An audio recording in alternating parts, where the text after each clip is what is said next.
Well, for more of a reader on the themes that's set to drive markets this week, Peter McGuire from XM joins us now live via Skype. Peter, thanks so much for joining us this morning. Look, it was a short trading week. It was characterised, though, by the fact that it was very low volumes, and it was very much a momentum trade, wasn't it, that took us into the end of the week and those record highs that we saw once again in the US.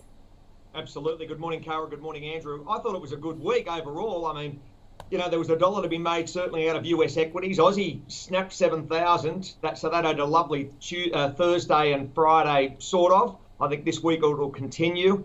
And that furthest downdraft as far as US dollar. There's been a good dollar made also on currencies, Cara. So it's been a pretty good week, and hopefully this week may represent a even better week. Yet, Pete, we've seen just recently, of course, those bond yields essentially going sideways.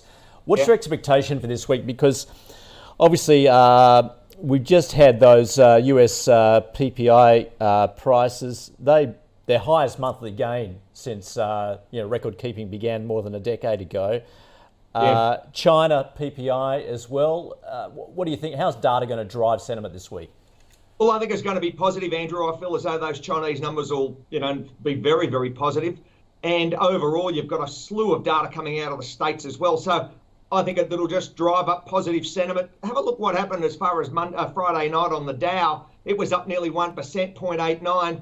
S&P up 0.77, and the Nasdaq was, still up 0.5%. So they're positive tones. I think that'll roll across to Asia trade today. Aussie, I think we'll be through 7,000 by morning tea, and I think everything's looking reasonably okay. Oh, I love your positive sentiment. Great way to start the week there, Pete. Hey, just as far as China is concerned, how are you looking at growth there and the figures we're seeing out of the country? Well, I think the GDP, where we're looking, Andrew, they will surprise, and I think strong growth in the first quarter. It'll be very, very positive, and they've really turned the corner. They are leading the way as far as the COVID.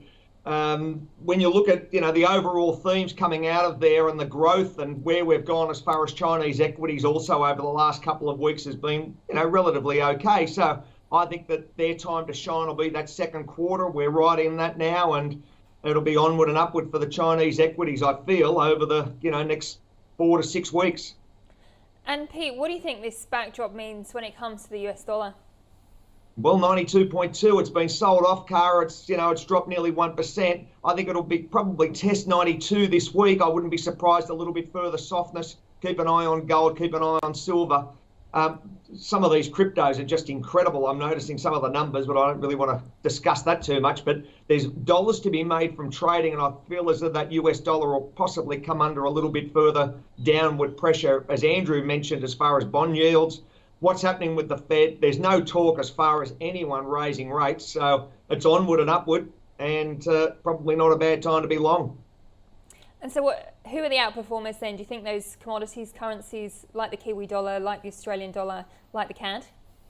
Yeah, I think so. 70.32 for the Kiwi. We're at 76.21. I feel as though that euro we've had a big strong push up on the euro from 117 to 119 over the last couple of weeks. So there's further upside for that euro. I feel as though the yen will probably touch a 110. It's not far off it.